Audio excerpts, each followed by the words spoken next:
நேரடியா விஷயத்துக்கு வருவோம். 18 நாள் நடந்த அந்த பிரம்மாண்டமான குருக்ஷேத்திர போர், அதோட உண்மையான சூத்திரதாரி யாருன்னு நீங்க எப்பாவது யோசிச்சிருக்கீங்களா?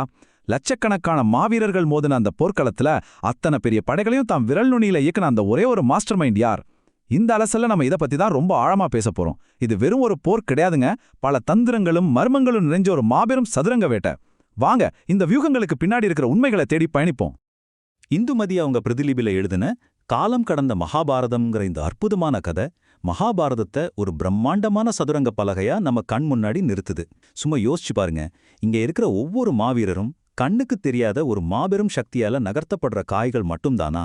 இதிகாசம்ங்கிற எல்லையை தாண்டி இந்த நாவல் எப்படி மனித உணர்வுகளையும் விதியையும் ரொம்ப அழகா படம் பிடிச்சு காட்டுதுன்னு இப்ப நம்ம பார்க்க போறோம். பகுதி 1, மகாபாரதத்தின் மாஸ்டர் மைண்ட். இந்த மாபெரும் வியூகத்துக்கு பின்னாடி உண்மையாவே யார் இருந்தா? பீஷ்மர், துரோணர் மாதிரியான மானுட மாஸ்டர்களுக்கும் தெய்வீக மாயவனான கிருஷ்ணனுக்கும் உள்ள வித்தியாசம் ரொம்பவே சுவாரஸ்யமானதுங்க. பீஷ்மருக்கும் துரோணருக்கும் வியூகங்கள் தெரியும், படைகளை நடத்துற தந்திரங்கள் தெரியும். ஆனா அவங்க மனிதர்கள், அடுத்த சில நகர்வுகளை மட்டும்தான் அவங்களால கணிக்க முடியும். ஆனா நம்ம மாயவனோ ஒட்டுமொத்த போரோட முடிவையும் காலத்தோட ஓட்டத்தையும் முன்கூட்டியே கணிச்சு அதுக்கேத்த மாதிரி காய்களை நகர்த்துற அந்த நுண்ணறிவு இருக்கே, அது நிஜமாவே வேற லெவல். மாயவனின் மாயச்சிரிப்பு, அந்த ஒத்த புன்னகைக்குள்ள எத்தனை ரகசியங்கள் ஒளிஞ்சிருக்கு தெரியுமா? கிருஷ்ணனோட ஒரு சின்ன சிரிப்பு ஒட்டுமொத்த காவியத்தோட விதியே மாத்தி எழுதக்கூடிய வல்லமை படைச்சது. இந்த மாயங்கள்லாம் சும்மா கண்கட்டு வித்தை கிடையாது, மனித மனங்களோட இருண்ட பக்கங்களை வெளிச்சத்துக்கு கொண்டு வந்து அவங்கள தர்மத்தின் பாதையிலேயோ அல்லது வீழ்ச்சியை நோக்கியோ அவங்களுக்கே தெரியாம பயணிக்க வைக்கிற ஒரு சைக்கலாஜிக்கல் மாஸ்டர் ஸ்ட்ரோக். பகுதி 2, வஞ்சிக்கப்பட்ட வீரர்களின் வரலாறு. இதிகாசத்தோட இருண்ட பக்கங்களுக்குள்ள இப்ப நம்ம போக போறோம். ஹீரோவா இல்ல வில்லனா? நம்ம நிஜ வாழ்க்கையில நடக்கிற மாதிரியே இதிகாசத்திலையும் தர்மத்து பக்கம் நின்னவங்க எல்லாரும் 100% நல்லவங்களா? இல்ல அதர்மத்து பக்கம் இருந்தவங்க எல்லாரும் கெட்டவங்களா? கண்டிப்பா கிடையாது. சூழ்நிலைகள், அவங்க செஞ்ச சத்தியங்கள், இதெல்லாம் எப்படி சில மாபெரும் வீரர்களை வில்லன்கிற முத்திரைக்குள்ள தள்ளிச்சுன்னு நம்ம யோசிக்கணும். ஹீரோவுக்கும் வில்லனுக்கும் நடுவுல இருக்கிற அந்த மெல்லிய கோடு இந்த காவியத்துல பல இடங்கள்ல அழிஞ்சே போயிடுது. காலம் மறைத்த காவியம். கர்ணன், ஷல்யன், திரௌபதின்னு இவங்க வாழ்நாள் முழுக்க சந்திச்ச தார்மீக போராட்டங்கள் ஏராளம். உதாரணத்துக்கு கர்ணன் எடுத்துக்கோங்க.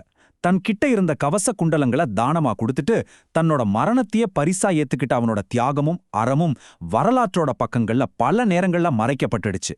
இவங்களோட உண்மையான வழிகளை புரிஞ்சிக்கிறப்போ ஒட்டுமொத்த மகாபாரதமுமே நமக்கு வேறொரு கோணத்துல தெரிய ஆரம்பிக்கும். அடுத்ததா சாதனனின் சாபம். அதாவது ஒரு மாபெரும் வீரனை அவனோட துயரமான விதிக்கு கட்டி போடுற தவிர்க்க முடியாத சாபங்கள். ஒரு வீரன் என்னதான் மாபெரும் ஆற்றலோட இருந்தாலும் அவன் வாங்கின சாபங்கள் எப்படி அவனை அதல பாதாளத்துக்கு இழுத்துட்டு போச்சுங்கிறது ரொம்பவே சோகமான விஷயம். பரசுராமர் கிட்ட கத்துக்கிட்ட வித்து எல்லாமே உசுறு போற அந்த கடைசி நேரத்துல கர்ணனுக்கு மறந்து போகணும்னு கொடுக்கப்பட்ட சாபத்தை கொஞ்சம் நினைச்சு பாருங்க. என்னதான் மனசாட்சி உறுத்தினாலும் சாபங்களாலையும் வாக்குகளாலையும் தப்பான ஒரு தரப்புக்காக உசுர கொடுக்க வேண்டிய கட்டாயம் அவங்களுக்கு. பகுதி 3, அபிமன்யுவின் அசாத்திய மரண வியூகம். ரொம்பவே எமோஷனலான ஒரு சாப்டருக்கு நம்ம இப்போ வந்துட்டோம். கர்ணன் வியந்த வீரன். எதிரி படையோட ஆகச்சிறந்த வில்லாளியான கர்ணனே அபிமன்யு போர் செய்யற அழக பார்த்து ஒரு நிமிஷம் மிரண்டு போய் நின்னான்னா பாத்துக்கோங்களேன். ஒட்டுமொத்த கௌரவ படையையும் தனி ஒரு ஆளா நின்னு தன்னோட அம்புகளால ஆட்டி படைச்சான் அந்த இளம் வீரன். அவனோட அந்த வீரமும் துணிச்சலும் இன்னைக்கும் ஒரு பெஞ்ச் மார்க்னு சொல்லலாம். ஆனா அந்த சக்கர வியூகம் அது உணர்ச்சிகளே இல்லாத ஒரு கொடூரமான கணித அமைப்பு. அது சும்மா சாதாரணமா நடந்த ஒரு தாக்குதல் கிடையாது. ஒவ்வொரு அடுக்குலையும் படைகள் எப்படி நகரணும், அபிமன்யு எப்படி படிப்படியா உள்ள இழுக்கணும், அப்புறம் எப்படி அந்த வலையை க்ளோஸ் பண்ணணும்னு ஒவ்வொரு ஸ்டெப்பும் ரொம்ப துல்லியமா கணக்கு போடப்பட்ட மரண வலை அது.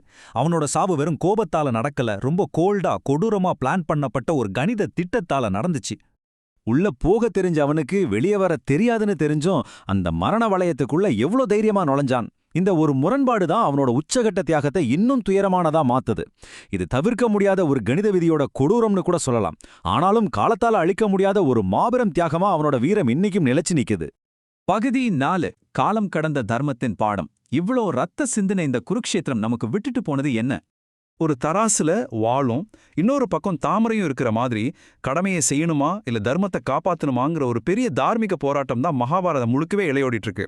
குருக்ஷேத்திரம்ங்கிறது சும்மா ஆயுதங்கள் மோதின களம் மட்டும் இல்லைங்க, அது மனித மனங்களுக்குள்ள நடக்கிற தர்ம அதர்ம போராட்டத்தோட குறியீடு. இந்த போர் ஏன் நடக்கணும், பாரதத்தின் மூலதாரி யார், இந்த கேள்விகள் தான் மனித சமுதாயத்துக்கு தேவையான மிக முக்கியமான ஆன்மீக மற்றும் தத்துவ பாடங்களை நமக்கு கத்துக் கொடுக்குது. இதெல்லாம் தாண்டி இன்னொரு முக்கியமான விஷயம் இருக்கு. அதுதான் முகுந்தனுக்கு முனிவர் அளித்த வரம். மனிதர்களோட கணக்குகளை தாண்டி முனிவர்கள் கொடுத்த வரங்களும் சாபங்களும் தான் இந்த தெய்வீக திட்டத்தையே நகர்த்துச்சு. இதெல்லாம் ஏதோ கோயின்சிடன்ஸ் கிடையாது. பிரபஞ்சத்தோட ஒரு மாபெரும் பிளான். காலதேவன் தங்கிட்ட இருக்கிற வரங்களையும் சாபங்களையும் வச்சு எப்படி தன்னோட கணக்க சரியா நேர் செய்றான்னு இது நமக்கு தெளிவா காட்டுது. இந்த பிரம்மாண்டமான காவியத்தையே இயக்கிய எல்லாரையும் ஒரு பகடைக்காயா ஆட்டி படைச்ச அந்த மாஸ்டர் மைண்ட் கடைசியில அந்த மாயவனும் ஒரு நாள் மரணத்தை தழுவதான் வேண்டியிருக்கு. இது நமக்கு உணர்த்துற தத்துவம் என்ன தெரியுமா?